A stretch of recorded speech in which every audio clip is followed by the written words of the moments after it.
Welcome to Start Somewhere, the bingeable podcast for the ambitious, self-development obsessed who know they are meant for more. More money, more freedom, more fun. Each week, I expose the sexy truths about manifestation, feminine mindset, and rituals to keep your body and lifestyle thriving. I'll show you how to move through change like it's your runway moment. Welcome to our grounded space to becoming self-obsessed and seducing your own life, where we start with the first step, not the entire staircase. Let's start somewhere together. What's up, guys? Welcome back to Start Somewhere, the podcast. My name is Isabel, and this is going to be another podcast episode all on how we can up-level your life and your business, particularly when talking about your content.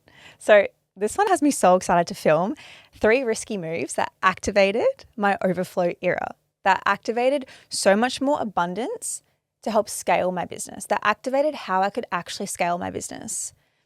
So when I was really reflecting on these, wow, the past over 6 months, maybe like the past 9 months, the rate that myself and my business has scaled, I'm still like low-key calibrating to it, normalizing so much of this, where I'm achieving and experiencing and receiving financial success in my business that, oh my gosh, I used to one day journal about. Like, I used to literally journal about having these multiple 5-figure months. And I got to a point where I was like, oh, it's only this per month, when I'm so used to receiving higher. And it's like, I have to literally pinch myself, come back to reality and recognize I'm living a life that I continuously live a life that I journal about. And I was reflecting what actually got me to this point. And it was taking the biggest risks ever. It's taking the step before the step appears. It's starting with the first step, not the entire staircase. So the thing is, your new life will cost you your old life. And in the episode we did a couple weeks ago, the unsexy truths to manifesting, this is exactly that. This is a thing that we don't speak about or hear about enough of when it comes to calling in more money, more success, more love, more friends, more insert, whatever else it is that you want in this life. It's going to cost certain things in your life to crumble away. So when I recorded an episode a few weeks ago, I was saying that when the year of the snake started and the episode went live, there were 3 really big endings in my world. I fired a client, my old housemate moved out, and I don't remember the third one, something else. It was a big one though. And so the thing is, when we're constantly up-leveling and growing, it's going to require you to take a risky move. So when I reflect back to my journey, particularly the past 9 months, the first thing I did, guys, this actually makes me feel like, now it doesn't. When I was in the moment, it made me feel unwell. It made me feel like, have I actually lost my mind with what I'm doing right now? The step that I took. It actually rattled me, and I didn't tell many people. And this move was investing in the highest level of mentorship I've ever paid for in my life before I even had the money in my account. Now, to give you some context, this was a multiple 5-figure investment. And I had not multiple 5 figures in my account at the time. Definitely not. I was in a place in business where money would come in and it would go back into the business. I was constantly feeding the business. And of course, it paid off in the long run. That was a risky move in itself. And so investing in this high-level mentorship, I knew so deeply it's what my next level was calling for. Logically, it made 0 goddamn sense. And I did it. And that's the thing. People often dance around the cusp of this because they wait for it to make sense. They wait for it to look right on paper. And that's exactly what keeps them just at arm's reach of actually receiving everything they want. And sure, being in that position, me taking that risk, putting myself first, think about how much self-trust I have back then, especially, and now, but how much self-trust it took for me to know, okay, I don't have all of the money in my account now. However, I trust myself so goddamn much that I have everything I need, sure, externally, most importantly, internally, to give me the results that I want. So sure, I invested multi 5 figures in myself and my business, and long and behold, the business is doing that monthly. And that's the thing. The more you invest in yourself and your business, that's how much money you're also going to make. And sure, that's the belief. I'll definitely subscribe to that for the time being. So I invested in myself when it made no sense. I invested in myself when I definitely did not feel ready. If I waited until I felt ready, I probably still wouldn't be ready, to be honest. I'll still be sitting around, looking back, watching everybody else have the life and the success that they want. And I'd be sitting there twiddling my thumbs. Maybe next time, maybe when I make this other client, maybe when I post this next content, maybe if I host one more masterclass. Oh my gosh, no. So where in your life can you take that step, investing in yourself long before it feels ready? It's always going to feel stretchy. And I have this conversation a lot with current clients and potential clients that want to sign. And it's like, it just feels stretchy. I'm just not too sure right now. I totally get that because that was me. However, I still took that step and then I reaped all of the rewards. And I share this to show you what is also possible for you. Because the most important thing is what you see possible in other people is a direct reflection of what is also possible for you. If it's in your current awareness, just know that you're next. As long as you actually put yourself in the arena. So about 2 or 3 weeks ago, as this episode goes live as well, I was in a 3-day sales and speaker training.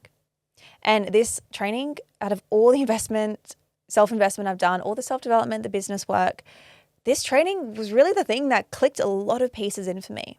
And it was just all on your messaging, how to speak on stage, how to sell on stage, and your sales. Sure, things that I knew a lot about already. However, it was like the deeper layers and just like the golden nuggets and wisdom that were just dropped in my mind throughout the training from me constantly putting myself up there. Like I got myself on a stage in front of the rest of the cohort there to memorize and to come up with a speech pretty much on the spot for 3 days straight and just get critiqued and critiqued and critiqued, all for my highest good and highest intention.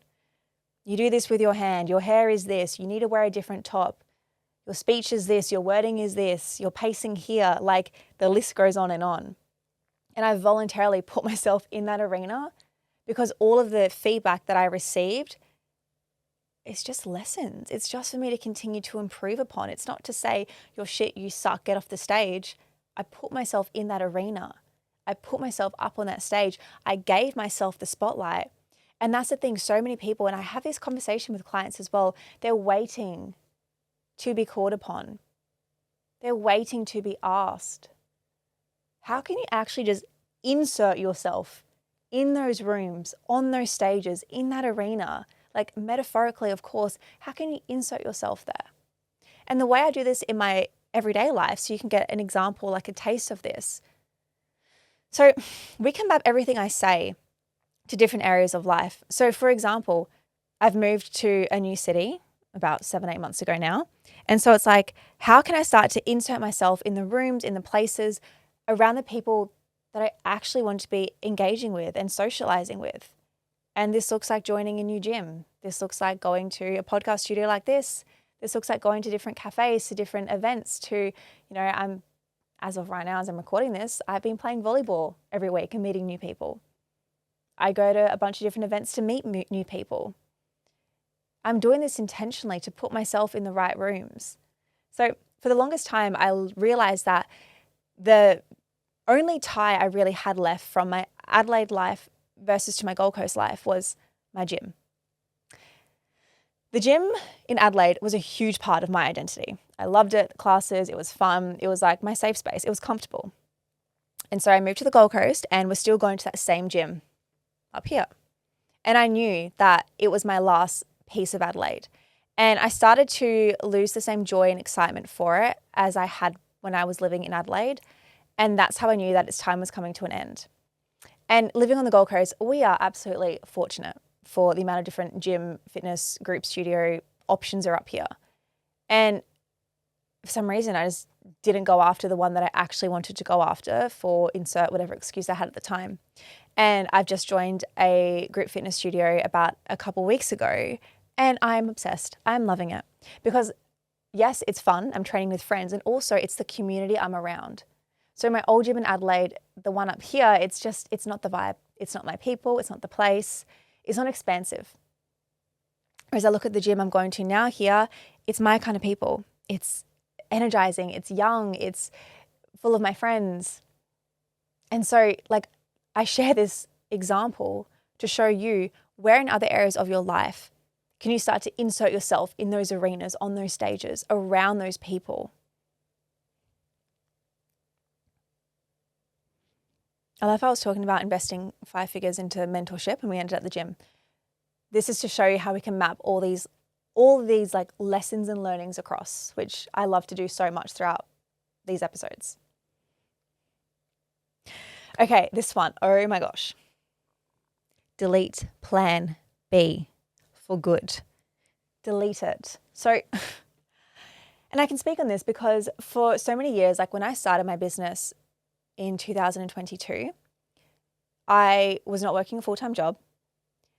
I had worked a full-time job previously in marketing, and I was doing my business and it was confusing and scary and hard and challenging. And I'm like, what is this business thing? Also, I know it's what I'm supposed to be doing. So I just kept on going, kept putting one foot in front of the other. And there was a voice in my head that said, you can always just go get a marketing job if this doesn't work. Fast forward 1 year later, I threw in the towel and I got a 9-to-5 marketing job because there was a voice in my head that told me I could always just fall back on that. And that's what I did. So how can you genuinely delete plan B from your mind? Because I was setting myself up for failure in terms of going to my plan B, because it was like, oh, if this doesn't work out, I can just go. So I didn't give it my all because I knew I had something to fall back on. So how can you go all goddamn in on your business and on yourself in anything and everything that you do? How you do one thing is how you do everything. How can you be all in on the life you're living right now, on the friendships in your life, on the relationship, on the business, on the hobby, on the passion, on your fitness, on your health? How can you be all in? And this felt so incredibly risky for me because then when I moved up to the Gold Coast, there is no way that is ever going to be my reality, going to a 9-to-5 marketing job again, being employed that way. Because I've completely removed that plan B option. And that is risky as hell. And I really reflect where I'm at the moment. When I was living at home in Adelaide with my family, paying next to nothing, saving all of my money, having very minimal expenses to look after myself. It was mostly just me going out and having fun with my expenses. To now be at a point where the expenses I have for my business and my growth have never been higher, along with completely financially supporting myself. Like, I find it really amusing how this is the moment of my life when I've decided to invest multi-5 figures in myself every single month, opposed to when I was living at home with my family, when I had that excess cash where I could have done that. Yet I didn't do that because there wasn't that big enough level or stretch of, what's the word? Like away from energy, meaning like there wasn't a big enough desire. And I see this with a lot of clients and even just people that I have conversations with. If there's not a strong enough urgency to change, you're not going to change. You're going to stay safe and comfortable just as you are. And I guess when we can look at this example I've shared, investing in this high-level mentorship, I went all in and I had to make it work. There was not another option. I was like, okay, I have enough repayments for a couple of months and that's it. I don't know what is going to happen in month 3. However, I trust myself so goddamn much that it will work out. And guess what? It worked out. Obviously, that is the level of self-trust that is required. And it's a muscle, guys. It's a muscle we get to constantly build upon. And let me share an example as of literally 2 days ago. This is how this pattern just continues to show up in our life. And it's not that you build your self-trust once and that's it. It's this constant ever-going journey, right? Because it's constantly testing, well, how much do you really want it? How much do you really believe in yourself? So this is actually quite vulnerable to share. So here we go. Okay, about a week ago, my friend, I had just picked her up and we were driving to volleyball. And she's hosting a retreat in Bali. And she asked if I wanted to attend. All I had to do was cover my flights and I could experience the whole entire retreat, this beautiful 5-star luxe villa experience, feminine embodiment, receivership, breakfast, lunch and dinner paid for, bougie, glamorous, delicious, Bali, like I was sold. And of course, I said yes. And then when I went to go look at flights, it was like $600 return. That seems like not much compared to what I've been used to investing in myself. A few thousand here, multiple 5 figures here. For some reason, pressing buy on that $600 flight brought up the most intense, funky emotions. It took me Wednesday, Thursday, Friday, Saturday, Sunday. It took me 4 days to book that flight. It's what I wanted to do. It was an absolute fuck yes. It was a full body yes. I was telling people as if I'd already bought the flight. I'm going to Bali, guys. I'm doing this. It's going to be amazing. It's going to be expensive. I hadn't even bought the flight yet. I knew I would. I was just sitting back and I was just waiting. I don't know what for. I was waiting for myself to trust myself. And it just brought up so many emotions and feelings to do with, is this the right financial investment? Am I wasting my money here? Is this even worth it? Is this like a dumb move? Like insert so many things.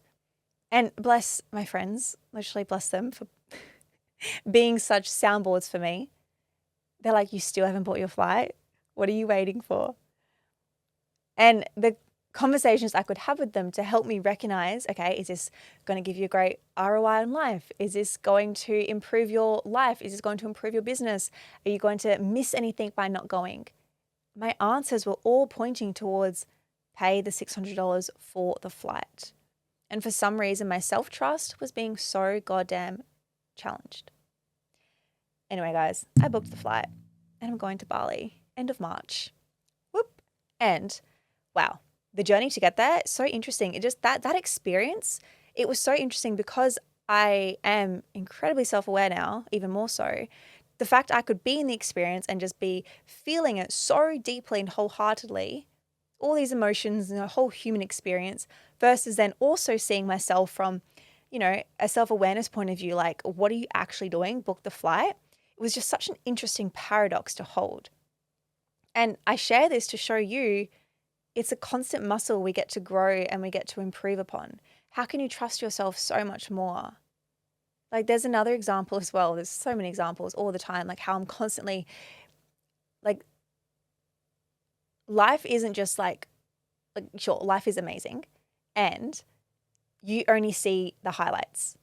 You only see me in Bali and me in this podcast studio and all these beautiful things. That's why storytelling is so goddamn powerful, because I get to bring you inside and show you actually what happened behind booking the flight to Bali.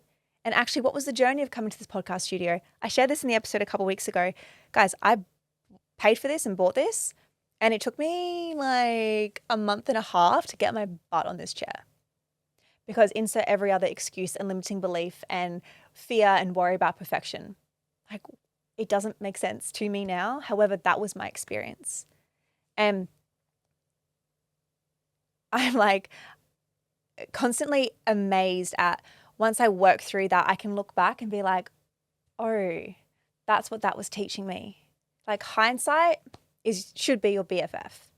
When we can go through experiences and be like, that was the lesson there, that was the learning.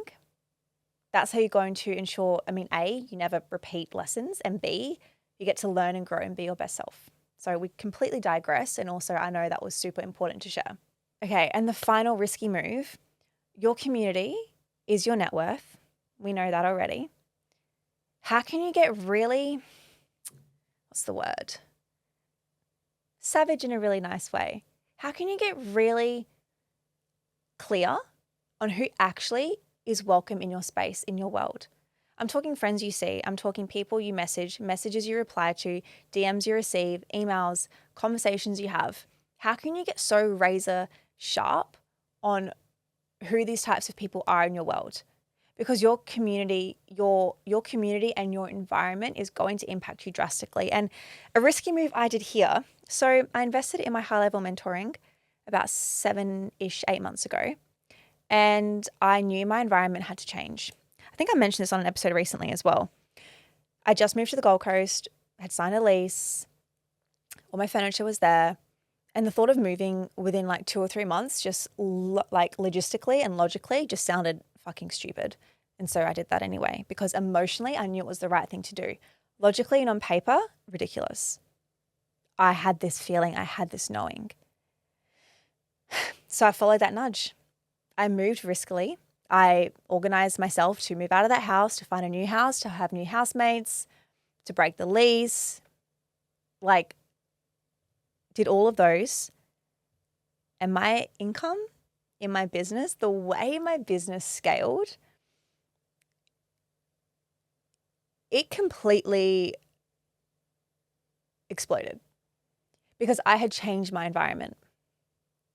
And moving this way where people judge and critique and they have their 2 cents, people are always going to have something to say. I mean, God, I'm on a podcast, for goodness sake. We've always got things to say. How instead can you just allow people to say the things they want to say and not let it get to you, not let it actually impact what your heart truly, truly desires? Because the thing is, like I spoke about this on last week's episode, we typically make every decision based on emotions, based on how it makes us feel, whether it is buying something, investing in something, choosing our friends, ordering something off the menu. What do I feel like? We typically love to move that way as humans, opposed to logically what makes sense. Sure, maybe you have cravings and you really want a pizza and your mind is telling you, get the salad, be healthy, right? But your heart is saying one thing. So it's like when we can just have this beautiful awareness that our heart, our intuition, our feeling is what is going to guide us. And when we can trust that, even when it doesn't make sense logically. I think a really great example of this as well is navigating a new relationship, even a new friendship, a new connection with a client, with a coach you've invested in. You're getting to know that person, follow that emotional nudge, that emotional connection. Sure, you may question and doubt it. Is this real? Is this legit? Can I trust this friend, this new person I'm seeing? Are they real? What's the feeling? How do you feel when you're with them and when you're after them, after seeing them? How do you feel throughout your day? Are there friends in your life where they just make you feel like, oh, like gosh, I've had way too many of those? Instead, how do you feel after you've seen them? Are you relaxed? Are you poised? Are you present? That is exactly how you're going to know. And so those are my 3 risky moves that completely activated my abundance, that helped me scale my business so much more. And if you also want to receive results just like this and activate your inner abundance era, scale your business, my signature program, Bingeable Branding, is your runway moment for that. This is where we are going to go so much deeper on what your strategy and content frameworks actually get to be to drive the kind of results and success that I know you truly want. So no more dancing around the edge and just playing it safe. I want you to go all in. If you've been listening to this podcast for long enough, you know it's all about taking that first step, not the entire staircase. And if you have a brand or business that has just been a bit of a hobby, bit of a passion, bit of a side project, and it's not actually giving you the results that you know you deserve, Bingeable Branding is the place for you. I love you guys. I appreciate you listening as always. And I'll chat to you in our next week's episode. Mwah. Bye, guys.